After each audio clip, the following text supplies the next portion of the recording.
Regardez tous les goélands là-bas au fond. Oui.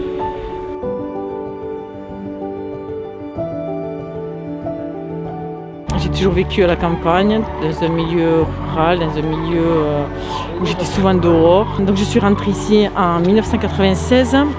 Donc quelles sont mes missions sur le site? Donc on fait des dénombrements d'oiseaux. Pour certaines espèces, on fait du comptage à l'unité. Et pour d'autres espèces, on fait de l'estimation. Pour les grues par exemple, comme elles sont nombreuses. Ensuite, on fait dans l'accueil du public, de la sensibilisation aussi à l'environnement. Et une autre partie qui est les interventions de la zone de quiétude. C'est-à-dire que ce sont des gens qui rentrent dans la zone de l'arrêté de protection de biotope.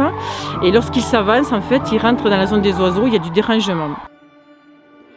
Qu'est-ce qu'on trouve comme oiseau sur Puy-d'Arieux? Eh bien, contrairement à ce que les gens croient, il n'y a pas que des grues à Puy-d'Arieux.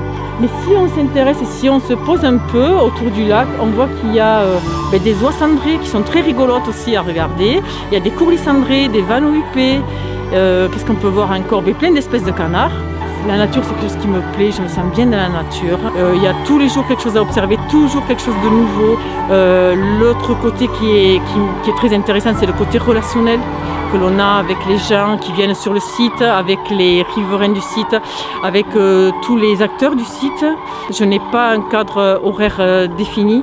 Je peux commencer en fonction de mes comptages et en fonction de ce que j'ai à faire sur le site, à l'heure que je veux, et je termine après mes 8 heures de travail.